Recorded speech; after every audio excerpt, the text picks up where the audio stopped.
hanggat meron tayong lilitaw na mga kababayan, sabi po niya, na dependent sa droga, mananatili pong magkakaroon tayo ng problema. Tama po ba yung aking pagkakarinig, Mr. President? Tama po yun. Bagamat pagdating po doon sa issue ng human rights, yung akin po ay theoretical lang, na kapag kahit ubusin mo lahat ng puser sa Pilipinas, in a way, kung ika ngay may mong pasabugin sa isang lugar at mawala sila lahat, theoretical lang naman yun. Alam ko po yun. Ika nga ganun pa rin, magkakaroon pa rin ng hahanap pa rin po sila kung meron kang drug dependent. Kaya nga ho, ang totoo po niyan, kapag naksawata natin ang drug dependency, ang bigat nga, mas mabigat sa akin yung prevention and rehabilitation kaysa sa enforcement and prosecution kung tutuusin. Sapagkat kapag napigil mo lahat ang drug dependent sa Pilipinas, yung mga bagong 13 years old hindi na magdodroga at yung mga dating drug dependent na inahirehab mo, wala nang bibili. Mr. President, I have said this before. The day we stop buying is the day they stop selling. Before we recognize a distinguished Senate President, would like to also recognize an additional guest of Senator Quino. Vice Mayor Julio Samson of North Sagaray, Bulacan is also with us, Mr. President. Mr. President, may we recognize our distinguished Senate President Vicente Soto III to avail of the privilege hour, Mr. President. The Senate President, Senator Vicente Soto III, is recognized. Thank you, Mr. President. Thank you, my esteemed colleagues. Thank you for allowing me, before the reference of business, to be recognized for this. The first time I delivered a privileged speech in the Senate was August of 1992. And the topic, more or less, is connected to my topic today, which is my first privileged speech in the 20th Congress. I rise today, Mr. President, to once again convey and place on record my history on the fight against drug abuse and illegal drugs. I will discuss it in three parts, Mr. President. Everybody agrees that when it comes to the eradication of prohibited drugs and drug abuse in our country, but the argument lies in the manner and method to combat this pervasive menace to the society. Let me begin with the past, Mr. President. As I said in three parts, the past, the present, and the future. In the past, 1988, I was elected Vice Mayor of Quezon City. I immediately established the Quezon City Anti-Drug Abuse Advisory Council. The program was recognized for reducing the drug problem in Quezon City from a high level of 54% in the entire Metro Manila down to 9%, significantly lower, in very lower levels that the World Health Organization, the WHO, later recognized it as a model council. This is one of the reasons why I ran for the Senate in 1992, to author laws against illegal drugs and drug abuse.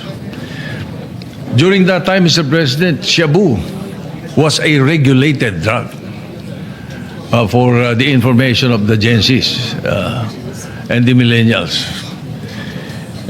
In 2002, I principally authored Republic Act 9165, or the Comprehensive Dangerous Drugs Act, which was enacted into law that year. It emphasizes rehabilitation for drug dependents, both voluntary and compulsory, and mandates drug education programs in schools and communities. Now, as a staunch and long-standing advocate against illegal drugs, I always convey that this battle must be holistic. As a matter of fact, it is a war.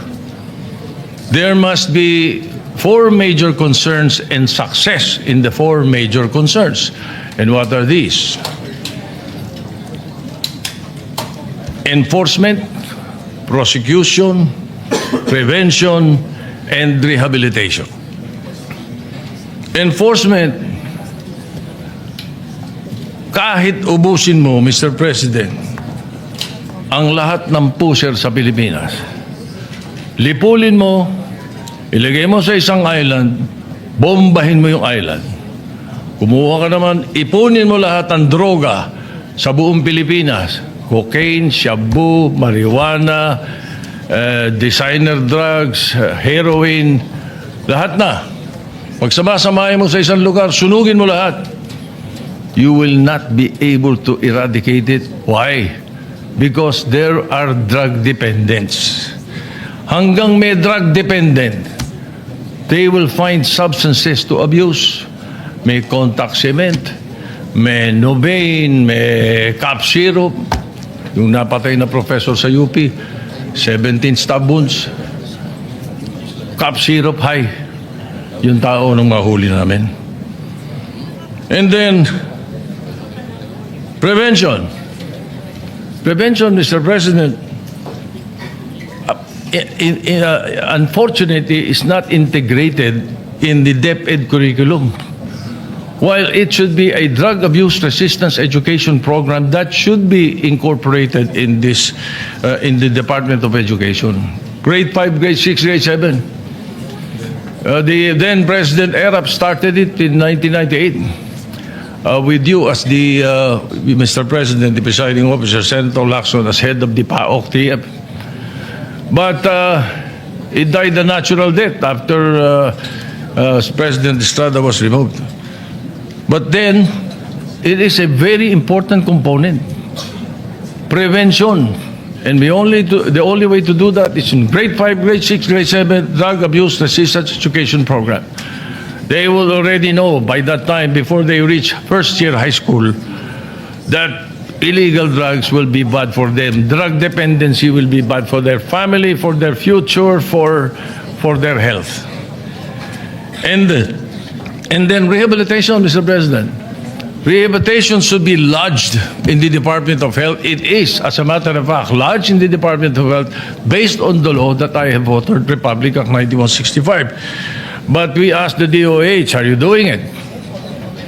Are you accrediting all the rehabilitation centers in the Philippines? Ang problema, may pinapasok sa rehabilitation center, Mr. President.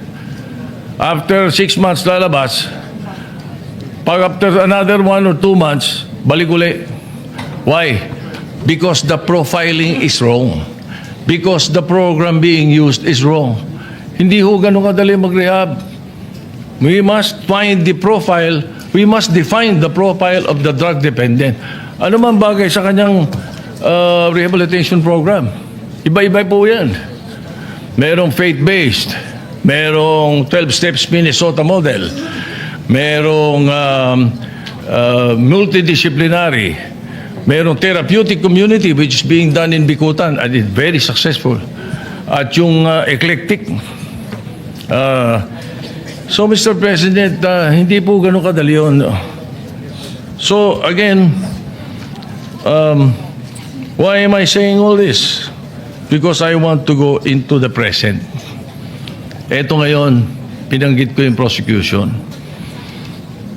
As I go into the present, I mention now, I've read an article in the Inquirer entitled "The Drug War Bows to Law," last January 6, 2026. It mentioned that for the period of January to May 2025, there are 284 drug-related acquittals from the Court of Appeals. January, February, March, April, May. 5 buwan lang, Mr. President. 284 drug-related acquittals from the Court of Appeals. This exceeded the whole 2018 acquittal from the Supreme Court and the Court of Appeals, which recorded 257 drug-related acquittals. In 2019, the Appellate Court recorded 944 acquittals. As mentioned in the article, this reveals a system inundated with cases, poorly built, that findings of guilt cannot stand. Appellate justices point to repeated violations of the chain of custody rule under Republic Act 9165. We somehow amended already Section 21 a few years ago because also in the law we incorporated there that it should be reviewed every 10 years. Now, Mr. President, as indicated in the budget notes of the Supreme Court for fiscal year 2026, the court posted a below target disposition rate of 27%. Meanwhile, backlogs on pending cases ranging from 3 to 6 years increased to 87.7% for 2024. In the 2024 Judiciary Annual Report, there are 2,930 pending criminal cases in drugs courts in the e-court system. Mr. President, in the data from the Dangerous Drugs Board, which I was a chairman before, from July 2022 to December 2025, there were 169,534 cases filed for dangerous drugs seized with a total value of 100 billion pesos. 4,296 of these cases were dismissed. Upon interview with several court personnel in Manila, Mr. President, they've noticed that the information in cases filed seems to have templates.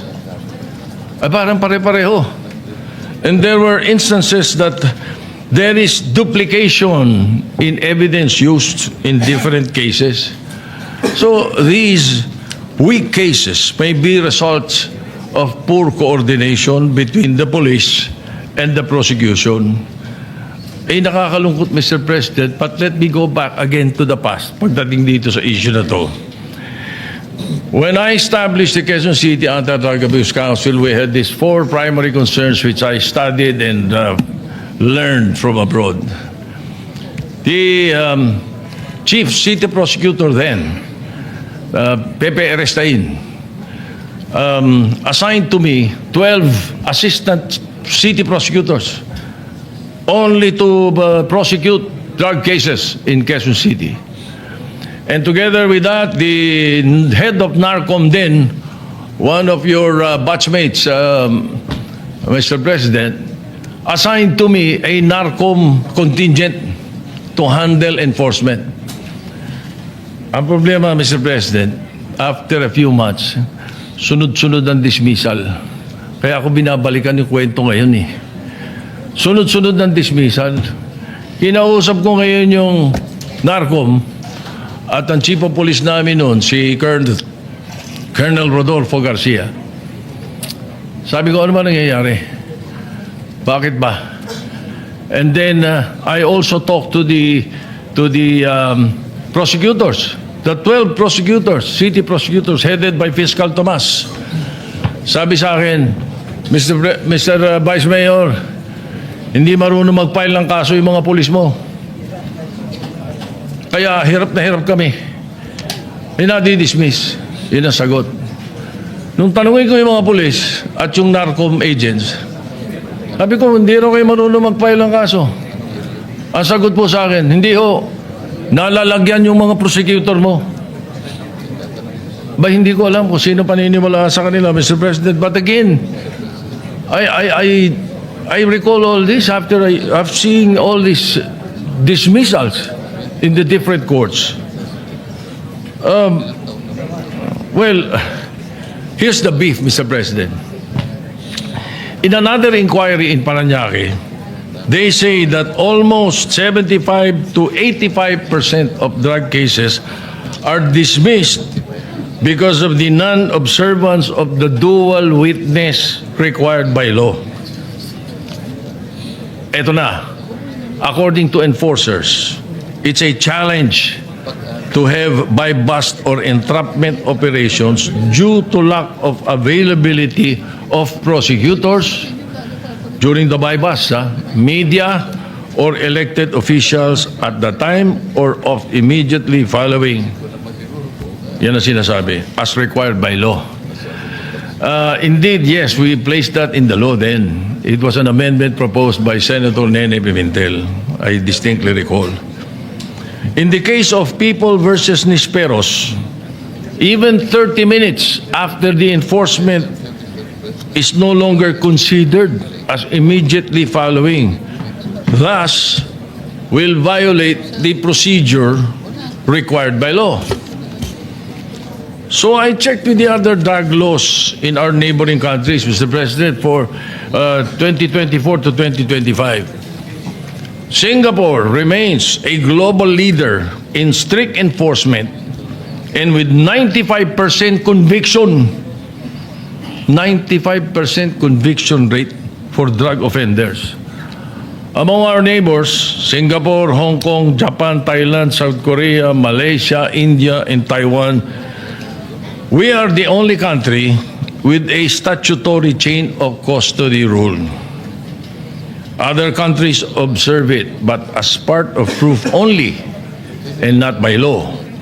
They have high evidentiary expectations, but there is flexibility on how the chain is proven. Yes, being the authors, baka sabihin nyo, you're to blame. Ba't nilagay nyo yan? Hindi po. Times are to blame. Nakaka-imbento nakakapalusot And that is the reason that Congress should be dynamic. That is the reason that we have to come up with new laws or upgrade or amend our laws, Mr. President. So indeed, it is high time that we, I now go to part 3, the future, Mr. President. It is high time we amend again Section 21 of Republic Act 9165.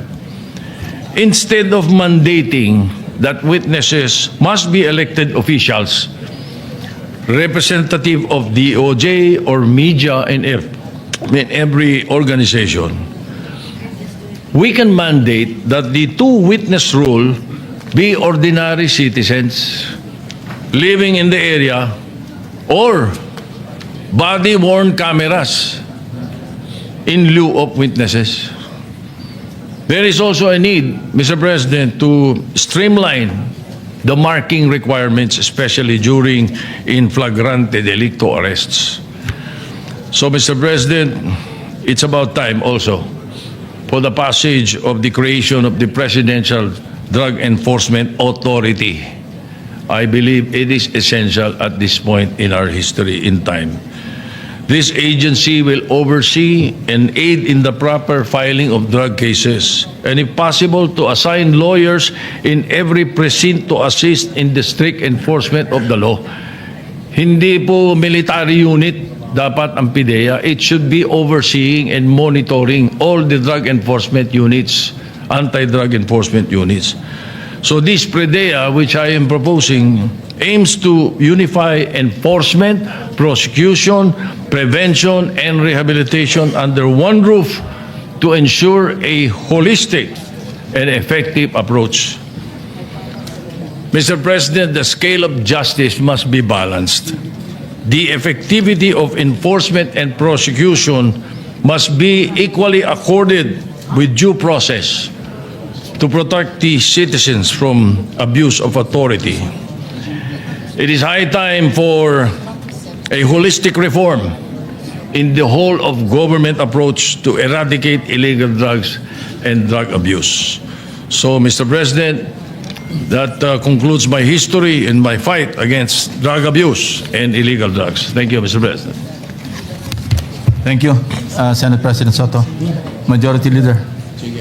Mr. President, I believe that our distinguished Senator Marcoleta would like to interpolate the good Senate President, if he may wish so. Yeah, Senator Marcoleta is recognized to Maraming salamat interpolate. po, Mr. President. Mr. Sponsor, kung sana po ay makakapagtanong po ng ilang bagay sa inyo pong privilege speech na binitawan sa hapong ito. Certainly, Mr. President, with pleasure. Mr. President, unang-una po ay pinasasalamatan ko ang ating Senate President sa paglalahad niya ng kanyang makulay na kasaysayan kung paano po pinasimulan ang kanyang inisyatibo para makatulong po sa pagsugpo ng droga sa ating bansa. Napaka-importante po talaga na ito po ay diretsahang mabaka po ng ating pamahalaan para sa ganun ito po ay mapuksa sa lalong madaling panahon. Ngunit kagaya po ng paghahalimbawa na ginawa ng ating Senate President, para pong maski po siya'y nalulungkot sapagkat nung siya po ay nagsimula niyan, siya po ay Vice Mayor po ng Quezon City. Pwede po bang maitanong, Mr. President, kung anong taon po yun?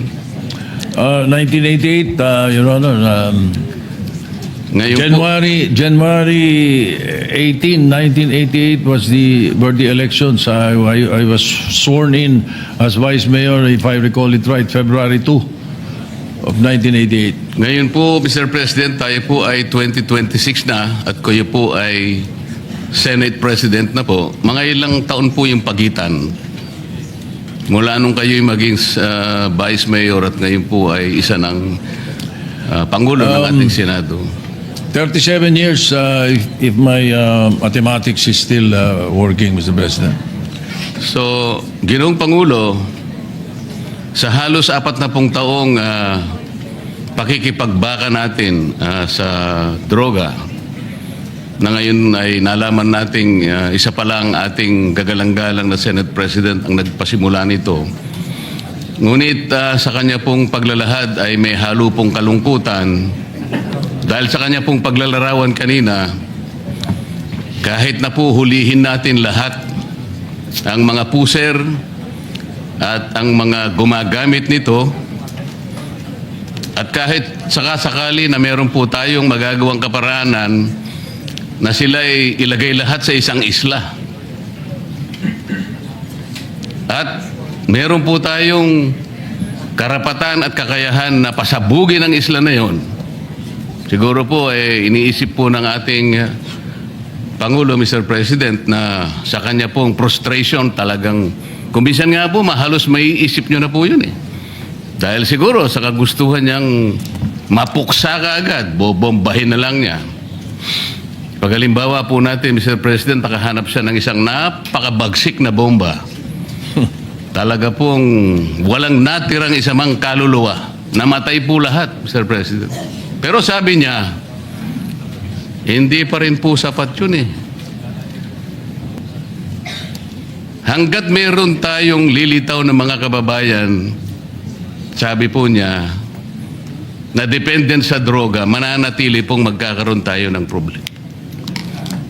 Tama po ba yung aking pagkakarinig, Mr. President? Tama po yun, bagamat pagdating po doon sa issue ng human rights, yung akin po ay theoretical lang, na kapag kahit ubusin mo lahat ng puser sa Pilipinas, in a way, kung ika ngay medyo mong pasabugin sa isang lugar at mawala sila lahat, theoretical lang naman yun. Alam ko po yun, Mr. Ika nga ganun pa rin, magkakaroon pa rin ng hahanap pa rin po sila kung meron kang drug dependent. Kaya nga ho, ang totoo po niyan, kapag naksawata natin ang drug dependency, ang bigat nga, mas mabigat sa akin yung prevention and rehabilitation kaysa sa enforcement and prosecution kung tutuusin. Sapagkat kapag napigil mo lahat ang drug dependent sa Pilipinas, yung mga bagong 13 years old hindi na magdodroga at yung mga dating drug dependent na inahirehab mo, wala nang bibili. Mr. President, I have said this before. The day we stop buying is the day they stop selling. Wala nang magbebenta, Mr. President, dahil walang bibili. Like for example, in this case, dito sa ating ngayon, maglagay ka na isang tambak na cocaine dyan. Kung walang drug dependent dito, walang hihipo nun. Basura yun, Mr. President. That is what I mean. Thank you. Salamat po sa inyong pagpapaliwanag. Yun din po ang pagkakaintindi ko, Mr. President. Kahit na theoretically magagawa po natin yon, ay talaga po palang mahihirapan din tayo. Ito po paglararawan na lang na nakaya nating gawin. Kunwari, totoong lahat na nagawa po natin yun. Mananatili pong maharap po tayo sa problema dahil may babangon po pang mga iba pang mga drug dependents na ang pinagmumulan po nito ay marami pong mga problema sa buhay. Iba't iba pong kalagayan sa buhay. Halimbawa po, Mr. President, sa napakahirap pong kalagayan ng napakarami nating mamamayan ngayon, yung kanilang pong pagkain lang, Mr. President. Ngayon po ay halos na doble na po ang presyo ng mga bilihin ngayon. Isama po nyo yung gamot, yung lahat po ng pangangailangan para mabuhay ka lang ng disente. Kaya kung minsan po nagagawa na ng mga tao para malimutan lang ang problema na kanilang kinakaharap sa araw-araw.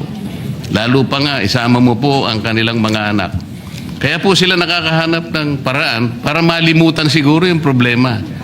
So, kung hindi po natin maayos ang problema nating pang-ekonomiko, socio-economic problems, yun po talaga ang kausa. Yan po yung pinagmumulan ng problema kung bakit lumalala at lalong nagiging mahirap para bakahin natin ang problema ng droga. Sa makatwid, Mr. President, hindi lamang po yung actual na paghuli sa mga gumagamit ng droga, i-reinforce natin ang mga batas, i-prosecute natin, i-rehabilitate.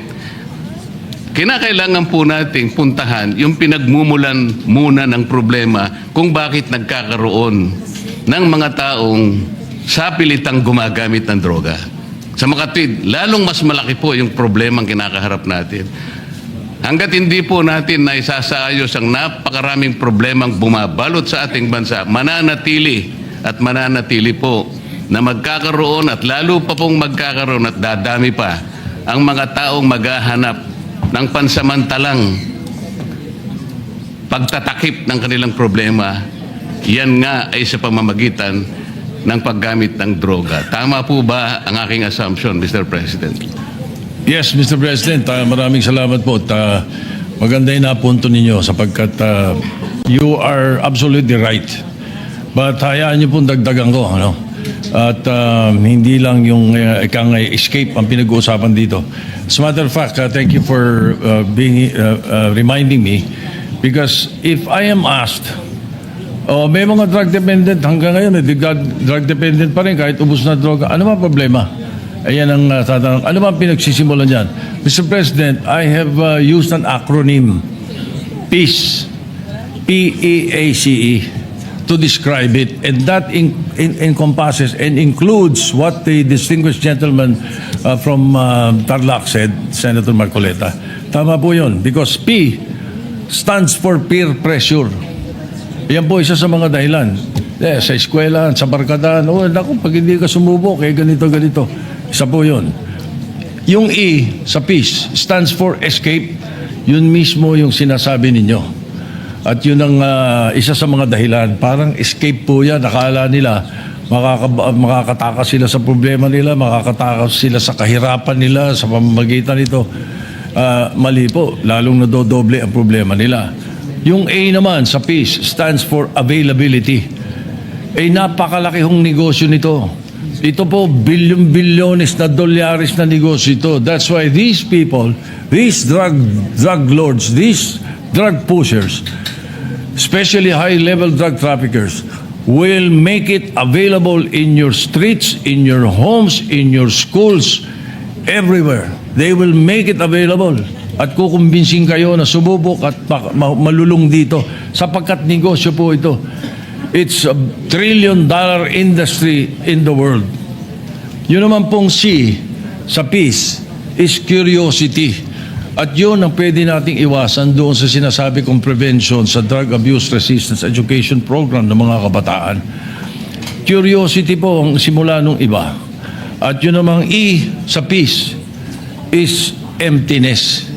Kapag walang pagmamahal, pag walang Panginoon sa puso mo, Panginoon, pag walang ang Diyos sa puso mo, iyon na tinatawag nga na emptiness, malamang malulung ka sa ipinagbabawal na gamot.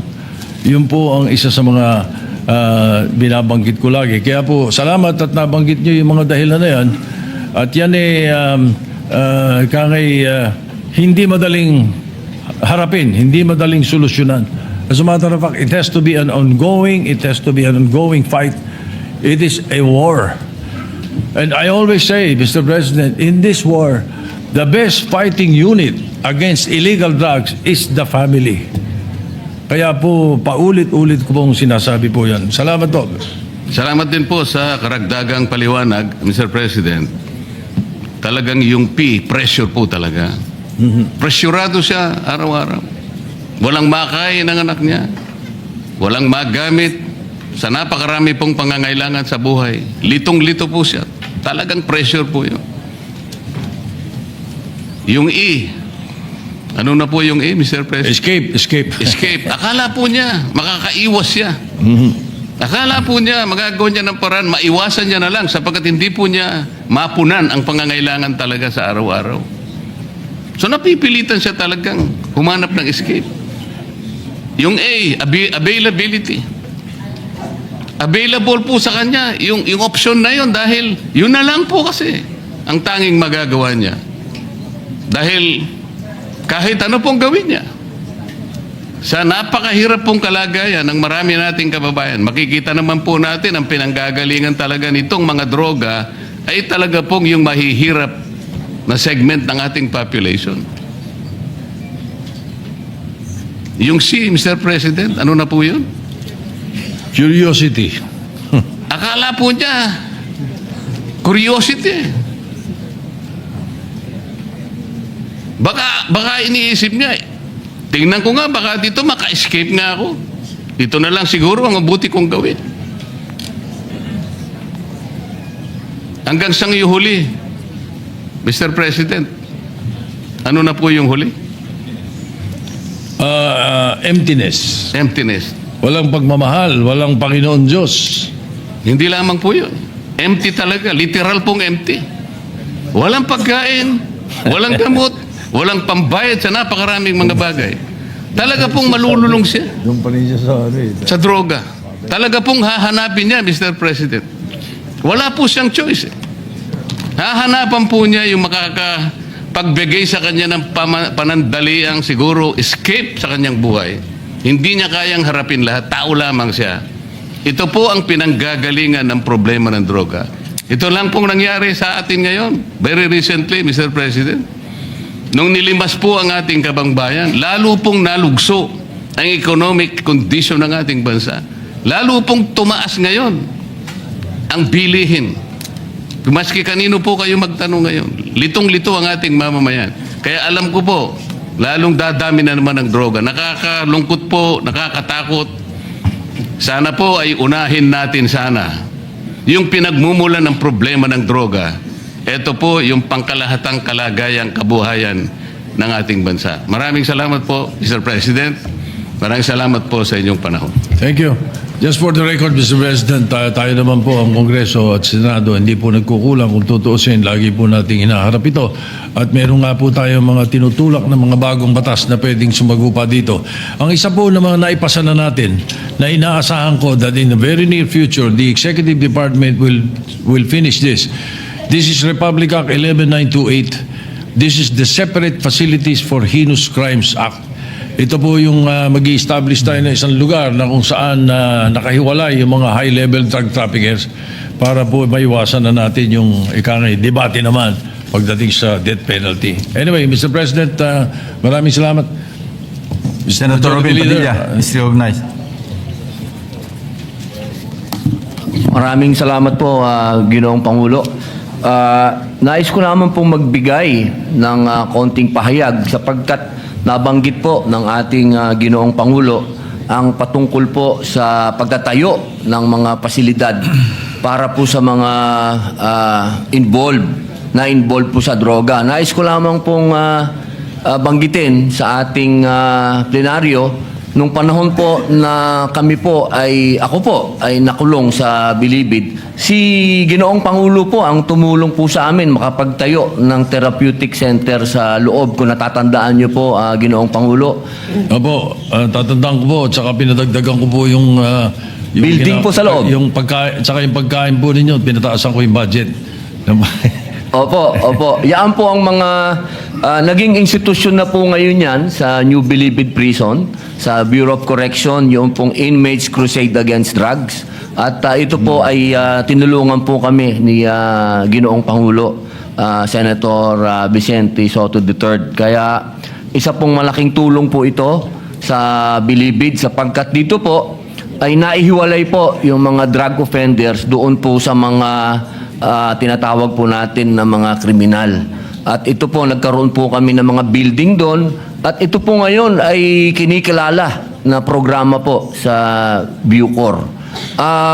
Meron lang po ako sana na mababanggit din po sana dito sa ngayon na dapat din po natin pong harapin.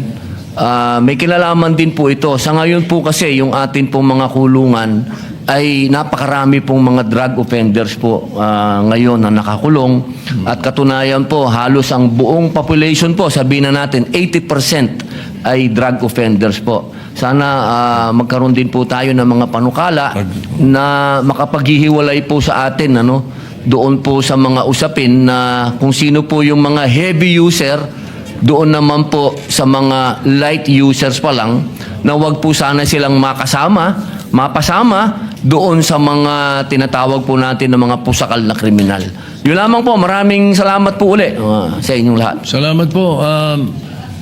Salamat po, Mr. President. I wish to thank the distinguished gentleman from Camarines, from Bicol, and Nueva Ecija, Senator Robin Padilla.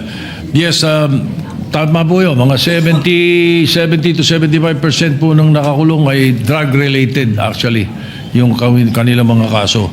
At yung sinasabi po nila na suggestion na baka maihiwalay, pwede po natin yan i-incorporate doon sa tinatayo po na separate facilities for heinous criminals na ihiwalay po sila. So mangyayari po, aalisin natin dapat sa Muntinlupa yung New Bilibid Prison sa Muntinlupa. At ililipat natin ang mga taga Luzon sa Luzon, ang mga taga Visayas sa Visayas, at ang mga taga Mindanao sa Mindanao.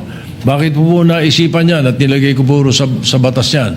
Sapagkat ang nabalitaan ko, at ito po ay mapapatunayan ng ating kaibigan at ating kasamang senador, Mr. President, na kapag ang isang PDL or person deprived of liberty ay hindi na dinadalaw ng pamilya, yan po ay based on my research at saka pag-aaral po yan. Marami pong inabutang sa akin ng Department of Justice during that time. Sa matter of fact, binigay ko po kay Senator Frank Rilon yan nung araw when he was Secretary of Justice, na kapag hindi na dinadalaw ng pamilya, doon nag-uumpisang magloko yung PDL. Doon na nakakasama ng mga gang, na babarkada, na siguro po ay mapapatunayan ito ni Senator Padilla. Totoo po yan. Opo, ako po'y sumasang-ayon sa atin pong Ginoong Pangulo. Sa katunayan po, nung 19th Congress, ako doon po ay nagsulong ng regionalization. Totoo po yun. Kapag ang tawag po namin dyan, mga tawid dagat. Kapag ang tawid dagat po ay hindi na nadalaw, eto na po, nagkakaroon na po ng mental health issues na po talaga. At nauuwi na po ito minsan sa pagiging buryong. Yun po ang tawag namin doon. Pag naburyong yan, ay pwede na po yan talaga minsan mag-amok o manaksak. Opo. Yan po yung mga tunay na problema.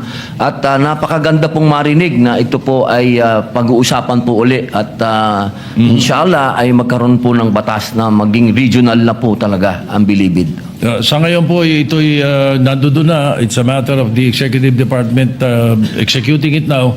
Kasi nga, tama yung binanggit nila. At sumasang-ayon siya sa sinabi namin, sumasang-ayon din po ako sa kwento niya. Sapagkat kapag ikaw ay, ang isang PDL ay taga Sultan Kudarat, paano kang bidalawin sa Muntinlupa? Baka once a year hindi ka madalaw noon. Lalo na kung ito'y kapos.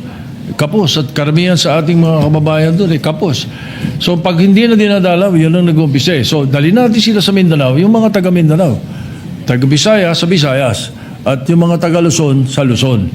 Ang mangyayari po niyan, at sineperate po natin yung mga loko, yung mga heinous criminals, sineperate natin yan. Yung Muntinlupa po, 324 hectares, tama ba? 324 hectares po yun. Ang laki pong ginhawa sa gobyerno to. Kung ito'y gagawin na lang natin, imbis na NBP, gagawin natin itong yung university belt. University belt. Marami pong magtatayo ng mga eskwela at university ron. At magiging growth corridor po yan papunta sa south ng Luzon at ng Metro Manila.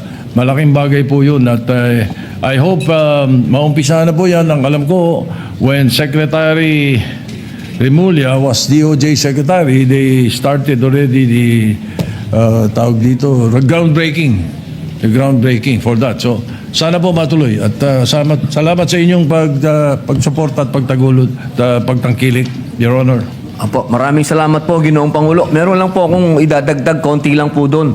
Nakapag-usapan din po namin ito. Totoo po yun ni Secretary Remulla nung siya po ang DOJ. Ni-request ko lang po sa kanya na sana i-maintain lang yung maximum prison na parang Alcatraz po, na wag namang gibain kasi very historical po yung maximum prison, na kung ito po ay matutuloy, magkakaroon po ng paglilipat. Sana lang po i-maintain lang yon sapagkat napaka-historical po nung main building po ng Bilibid. Maraming salamat po, Ginoong Pangulo. Pwede pong maging museum. Maliit na party lang naman po yan, so pwede po yung suggestion na. Thank you. And again, 11928 was co-authored by Senator Mig Subiri, Mr. President, just for the record. Senator Joel Jordi Lino. Villanueva is recognized. Mr. Yes. President, just very short, Mr. President, manifestation, and if I may just raise one question to our dear Senate President. First of all, at the onset, may I just put into the records of this August Chamber my sincerest thanks and gratitude and support to the privileged speech given by our Senate President. Just one thing that I'd like to raise that touched my heart is when the Senate President made mention not only about all this, the pressure, peer pressure, escape, availability, curiosity, and the last one was mentioned, yung emptiness, Mr. President. And emptiness stems from the fact that a person has no course or hope anymore to live and fight another day. And that's why dun po sila pumupunta. And binanggit po ng ating Ginoong Pangulo na napakahalaga ng pananampalataya, napakahalaga ng relationship sa Diyos, napakahalaga ng mayroon kang pinupuntahan at nakakausap through prayers, Mr. President. And I remember there was a time in the history of this country when we actually focus on moral recovery program, wherein we involve religious groups, religious sectors. I have talked to so many people, Mr. President, and I don't know if our Senate President would agree with this representation. I have talked to so many people, experts, etc., and our Senate President's been fighting this menace in our society for almost 40 years now. And they have been saying, Mr. President, maraming programa ang pumapalpak kahit na merong lugar, kahit mayroong building, kahit mayroong programa, etc. Pero kung wala po yung moral aspect, yung pong paggabay, pastor man ito, pari man ito, imam man ito, Mr. President, pag bigay ng importansya sa relasyon niya sa kanyang Diyos, sa kanyang tagapagligtas, then it is impossible really to redeem and to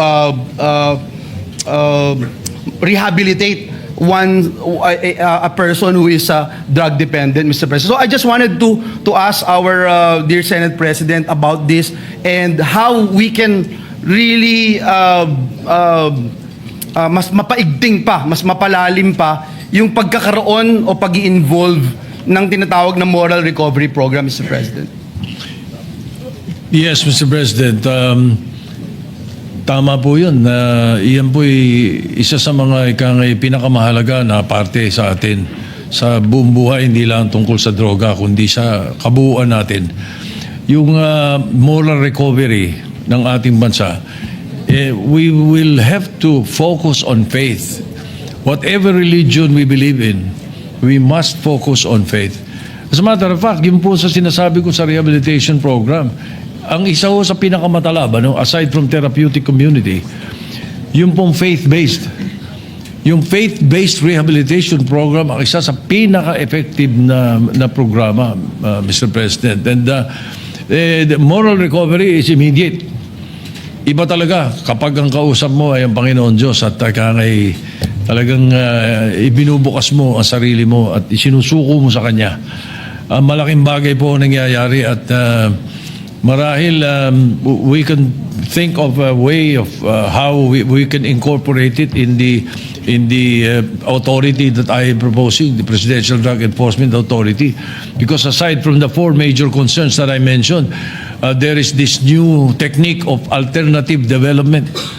And perhaps after alternative development that we can use, we can also infuse moral recovery. Mas madali hong mako-convert yung mga drug dependent kung magkakaroon ng moral recovery program and faith-based as much as possible. Yes, Mr. President. Thank you. Sir. Thank you, Mr. President. I will fully support that. And thank you, Mr. President, for that very clear answer, Mr. President, especially based on experience by our Senate President. Importante ho na talagang isa-puso, masaisip, at talagang maintindihan mabuti ng isang mamamayan na ang kanyang buhay ay mahalaga at merong patutunguhan ang kanyang buhay kung meron siyang pagkilala at pananampalataya sa pinananaligan niya na Diyos. Maraming salamat, Ginoong Pangulo. Thank you, Mr. President. Salamat din po. Salamat po, Mr. President. Thank you.